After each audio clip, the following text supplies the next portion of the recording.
Okay, YouTube, it's tough here. Um, just recovering from an injury.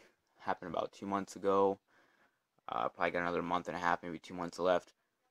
Um, broke my rib cage, right rib cage, lacerated my liver, and punctured my lung. That was all in one ride. um, that vest did an okay job, helped me out, but definitely I need an upgrade. Here's some of my equipment.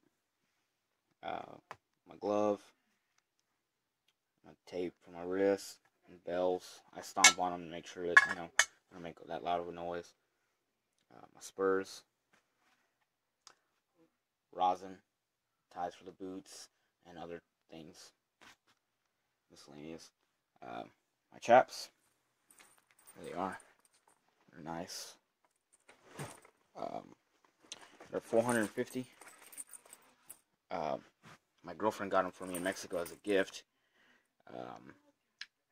Yeah, I really like this leather tooling. They're really nice, durable leather. During the wreck, though, that I had where the bull came down on me, stomped on my chest, he also stepped on my kneecap, but he skimmed it. Because how he skimmed it was because of my chaps, and it ripped them right here, from right here all the way down there. Pretty good rip, but it's fixed now. It's got a patch on it. It's not going to rip anymore. I am going to reinforce these chaps, though, along the lining with this thicker leather here, just on the outside, just to prevent it from ripping again. My rope, same thing. My girlfriend got that for me in Mexico as a gift. She spent $400 on that one. It's definitely a good rope. I had a Barstool rope. I liked it. Good ropes, they really are. But this one fits my hand a lot better, in the handle, and it's a lot longer. Not too long where it get, cut up on my spur, but it's long enough where I can have 2 feet of rosin on the tail, and that's enough to cover my hand and wrap it to make sure that part is covered, so it doesn't come up short on me. It is made out of a different material, though, I will tell you that. It's made out of this nylon here. It's pretty durable. It hasn't had any rips in it, nothing. It doesn't get knotted up as easy. It's easier to maintain and clean, and it doesn't get hard. It doesn't get all stiff on me. It stays loose, pliable. So when I put it around the bull, it doesn't. I'd have to twist it and turn it and all that nonsense. It doesn't do that. Let's see. I don't have my mouthpiece. I lost that. I don't ride with a helmet. I should, but I just don't. I just haven't had, I don't want to get it offline. I definitely don't like buying my things off the internet because I can't see it before I buy it. I strongly suggest if there's a rodeo store nearby or someone you can buy it off of them. That's what I did for the first, year. Because you just don't know. Someone is calling me. I'm going to decline it for right now. Because you just don't know what you have until it gets there, and then you have to send it back, and it could, prolong you going to a rodeo event or practice or whatever. That's why I always just look around, traveling, call friends, people you meet at rodeos and things like that, and they might have some gear you could borrow or buy. But yeah, definitely you don't want to borrow chaps. You got to get your own chaps. These you can get off the internet. They're pretty much all the same sometimes, depending on who they're made by. But luckily for me, Mexico, I live in San Antonio, Texas, so Mexico isn't too far from me. It's about a 2.5-hour drive. So I can go down there and just, look around for things like that, and even gloves. But I got that glove from a friend. Other than that, that's pretty much it, guys. Just wanted to show y'all what I got so far with my stuff, and when I get back on, I'm gonna be purchasing a GoPro cam soon. I'm gonna attach that to the shoulder of my vest. Hopefully that'll work. kind of have my doubts about that. People do it on their helmets, but I guess I would only wear a helmet depending on the bull's, horn size, um, and how bad he bucks in the chute, things like that. If he bucks really bad, then that's when I ask a friend for a helmet. Um, so yeah, shout out to John Michael. He always is willing to lend me a helmet. I turn him down every time. He lends me. He's willing to lend me a helmet. Um, there's my hat up there. And sorry for the pink. So this is my girlfriend's room. Um, so yeah. Other than that, that's pretty much it, guys. If y'all have any questions, comments, or anything, y'all can leave them down below.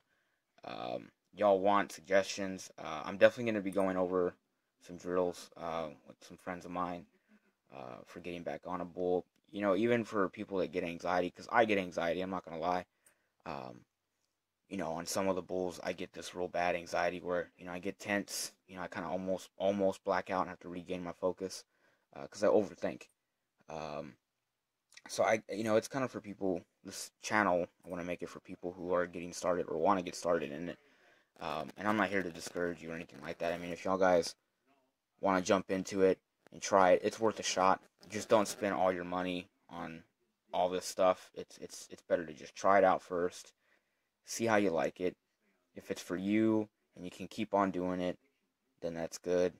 Keep up with it. If it's not for you, there's no shame in it. No one thinks any less. I mean, it's just not for you. Maybe you're a saddle bronc or, bareback rider, things like that, or team roping. There's always those rodeo events you can try out for. I like bull riding because of the adrenaline. It scares the shit out of me. It really does. That's why I like it. I like the pain, the fear. The crowd. How you look, how people look at you. It's all that. It's about the fear. When you get on the bull, you don't know how it's gonna really react. It's definitely a big difference in experiences for people that I'd say that love adrenaline. Definitely try it. I got into this 2 years ago. I grew up around a buddy of mine that did rodeos, but he ended his rodeo career real short after he broke his neck. And I just never had the time to do it. Working all the time and stuff like that. And now I have some time to do it, so when I can do it, I will. I'm definitely gonna upload videos of me riding. And I have a video that I'm gonna upload of a friend, a coworker, that wanted to try bull riding. But I mean, hey, he did it. He tried it out. He didn't like it, but at least he got on a big old brand bull, so that was pretty good. Short ride, pretty funny to see though. So I'll upload that. Any of y'all in Texas, San Antonio, Killeen, anywhere here in Texas, um, shout out to y'all. Y'all guys can ask me questions or exchange info, where to buck out at, for practice in a practice pin. Just let me know. I'll let y'all know. If anyone here wants to know where to practice, I can definitely let y'all know. Because I want to open up the community for people to try this. This isn't something that should be closed. You know, bull riders are a dying breed. They don't come around often. So people who want to try it, and sometimes some of these guys, some of the bull riders, not all of them, but some of them get a big head and they turn everybody away. Just because you weren't born and you're not, bred for it, it's not true. It's definitely something you should try out.